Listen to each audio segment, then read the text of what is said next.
Assalamualaikum warahmatullahi wabarakatuh. Nah, di kesempatan kali ini izinkan kami mempresentasikan materi kami tentang manajemen permodalan. Nah, untuk anggota kelompok kami ada Suci Permata, NPM 1950217, ada Ita Widya Wijayanti, NPM 1950218, dan ada Mentari Aprilian, NPM 1950219, dan ada Marzela Zahra, NPM 1950220. Assalamualaikum warahmatullahi wabarakatuh. Nama saya Suci Permata, NPM 1950217. Di sini saya akan menjelaskan tentang manajemen permodalan bank syariah. Pengertian modal bank menurut Teguh Pujo Muljono tahun 1996, modal bank adalah jumlah dana yang ditanamkan dalam suatu perusahaan oleh para pemiliknya untuk pembentukan suatu badan usaha, dan dalam perkembangannya modal tersebut dapat susut karena kerugian ataupun berkembang karena keuntungan-keuntungan yang diperolehnya. Pengertian manajemen permodalan bank syariah. Manajemen permodalan bank syariah adalah bagaimana mengatur modal sedemikian rupa sehingga masyarakat mau memberikan dananya untuk menambah modal bagi suatu bank. Modal terbagi menjadi dua macam, yaitu modal inti dan modal pelengkap. Yang pertama, modal inti. Modal inti terdiri dari beberapa bagian. Yang pertama, modal setor. Modal setor yaitu modal yang disetor secara efektif oleh seorang pemilik. Yang kedua, aigo saham, yaitu selisih lebih dari harga saham dengan nilai nominal saham. Yang ketiga, modal sumbangan, yaitu modal yang diperoleh kembali dari sumbangan saham, termasuk selisih nilai yang tercatat dengan harga apabila saham tersebut dijual. Yang keempat, cadangan umum, yaitu cadangan yang dibentuk dari penyisihan laba yang ditahan dengan persetujuan RUPS. Yang kelima, cadangan tujuan, yaitu bagian laba setelah pajak yang disisihkan untuk tujuan tertentu atas persetujuan RUPS. Yang keenam, laba ditahan, yaitu saldo laba bersih setelah pajak yang oleh RUPS diputuskan untuk tidak diobagikan. 7. Laba tahun lalu, yaitu laba bersih tahun lalu setelah pajak yang belum ditetapkan penggunaannya oleh RUPS. Jumlah laba tahun lalu hanya diperhitungkan sebesar 50% sebagai modal inti. Bila tahun lalu rugi, harus dikurangkan terhadap modal inti. Yang kedelapan, laba tahun berjalan, yaitu laba sebelum pajak yang diperoleh dalam tahun berjalan. Nah, yang kedua, modal pelengkap. Modal pelengkap terdiri dari cadangan-cadangan yang dibentuk bukan dari laba setelah pajak, serta pinjaman yang sifatnya dipersamakan dengan modal. Secara terinci, modal pelengkap dapat berupa yang pertama, cadangan revaluasi aktiva tetap. Yang kedua, cadangan penghapusan aktiva yang diklasifikasikan, modal pinjaman yang mempunyai ciri-ciri tidak dijamin oleh bank yang bersangkutan dan dipersamakan dengan modal yang telah dibayar penuh dan tidak dapat dilunasi atas inisiatif pemilik tanpa persetujuan BI. Lalu yang keempat, mempunyai kedudukan yang sama dengan modal dalam hal memikul kerugian bank. Yang selanjutnya, fungsi modal bank. Yang pertama, sebagai sumber dana yang diperlukan untuk membiayai kegiatan usahanya sampai batas waktu tertentu. Yang kedua, sebagai ukuran kemampuan bank untuk menyangga kerugian-kerugian yang tidak dapat dihindarkan atau fungsi bank sebagai pelindung. Yang selanjutnya, sebagai alat pengukur besar kecilnya kekayaan yang dimiliki oleh pemegang saham. Dan yang terakhir, sebagai efisiensi bekerja. Assalamualaikum warahmatullahi wabarakatuh. Perkenalkan, saya Mentari Aprilian dengan PM 1950219 dari kelas A. Di sini saya akan menjelaskan mind map yang saya buat, yaitu tentang sumber-sumber permodalan bank syariah. Sumber permodalan bank syariah itu terdiri dari beberapa sumber. Yang pertama itu ada modal inti atau tier 1. Modal inti ini modal yang berasal dari para pemilik bank, yang terdiri dari modal yang disetor oleh para pemegang saham, cadangan, dan laba ditahan. Modal inti inilah yang berfungsi sebagai penyangga kegagalan atau kerugian bank dan melindungi kepentingan para pemegang rekening, titipan atau wadiah, atau pinjaman atau kod. Modal inti atau tier 1 terdiri dari modal setor, agio saham, modal sumbangan, cadangan umum, cadangan tujuan, laba ditahan, laba tahun lalu, laba tahun berjalan, bagian kekayaan bersih anak perusahaan yang laporan keuangannya dikonsolidasikan. Selanjutnya ada kuasi ekuitas. Kuasi ekuitas adalah dana yang tercatat dalam rekening bagi hasil atau mudharabah. Sumber modal ini tidak dapat sepenuhnya berperan dalam fungsi permodalan bank, namun tetap merupakan unsur yang dapat diperhitungkan dalam pengukuran rasio kecukupan modal. Lanjut, ada modal pelengkap atau tier 2. Modal pelengkap terdiri atas cadangan-cadangan yang dibentuk bukan dari laba setelah pajak, serta pinjaman yang sifatnya dipersamakan dengan modal. Secara terinci, modal pelengkap dapat berupa cadangan revaluasi aktif tetap, cadangan penghapusan aktiva yang diklasifikasikan, modal pinjaman yang mempunyai ciri-ciri tidak dijamin oleh bank yang bersangkutan dan dipersamakan dengan modal dan telah dibayar penuh, tidak dapat dilunasi atas inisiatif pemilik tanpa persetujuan Bank Indonesia, mempunyai kedudukan yang sama dengan modal dalam hal memikul kerugian bank. Pembayaran bunga dapat ditangguhkan bila bank dalam keadaan rugi. Pinjaman subordinasi yang mempunyai syarat-syarat sebagai berikut. Yang pertama, adanya perjanjian tertulis antara pembeli pinjaman dengan pihak bank, mendapat persetujuan dari Bank Indonesia, tidak dijamin oleh bank yang bersangkutan, minimal berjangka waktu 5 tahun.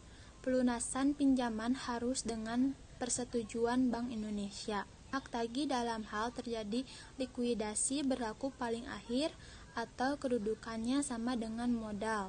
Yang terakhir ada modal pelengkap atau tier 3. Modal pelengkap atau tier 3 adalah investasi subordinasi jangka pendek yang memenuhi kriteria Bank Indonesia sebagai berikut.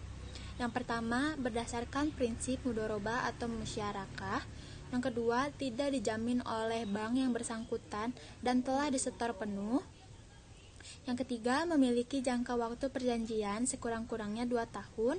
Sekian penjelasan yang dapat saya sampaikan. Mohon maaf bila ada salah-salah kata dan kekurangan dalam penjelasan. Wassalamualaikum warahmatullahi wabarakatuh. Selanjutnya ada kecukupan modal bank syariah, di mana pengertian kecukupan modal syariah, modal merupakan faktor yang amat penting bagi perkembangan dan kemajuan bank sekaligus menjaga kepercayaan masyarakat. Setiap penciptaan aktiva di samping berpotensi menghasilkan keuntungan, juga berpotensi menimbulkan terjadinya risiko. Oleh karena itu, modal juga harus dapat digunakan untuk menjaga kemungkinan terjadinya risiko kerugian atas aktiva dan investasi pada aktiva, terutama yang berasal dari dana-dana pihak ketiga atau masyarakat. Menurut Zainal Arifin, modal didefinisikan sebagai sesuatu yang mewakili kepentingan pemilik dalam suatu perusahaan. Dan berdasarkan nilai buku, modal didefinisikan sebagai kekayaan bersih atau net worth, yaitu selisih antara nilai buku dan aktiva dikurangi dengan nilai buku dari kewajiban atau liabilities. Poin kedua itu ada unsur rasio kecukupan modal. Menurut Suharjono, komponen modal yang digunakan dalam perhitungan penyediaan modal minimum terdiri atas yang pertama itu ada modal tier 1, yaitu modal inti yang terdiri atas modal disetor, premi saham, laba ditahan, cadangan minimum. Yang kedua itu ada modal tier 2, yaitu modal tambahan yang terdiri atas cadangan yang tidak diungkapkan, revaluasi, provisi umum, dan utang subordinasi yang jatuh tempo lebih dari 5 tahun.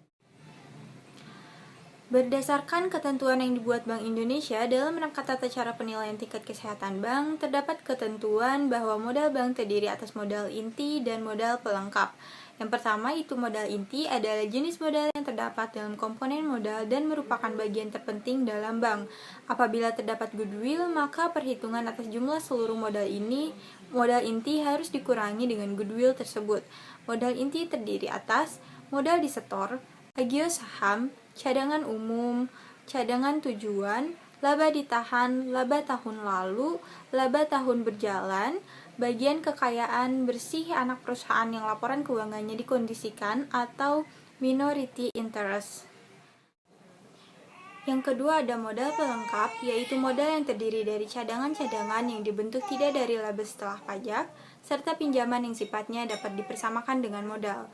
Modal pelengkap dapat berupa cadangan revaluasi aktiva tetap, cadangan penyisihan penghapusan aktiva produktif atau PPAP, modal kuasi, dan yang terakhir pinjaman subordinasi. Poin ketiga itu ada ketentuan tentang modal minimum bank.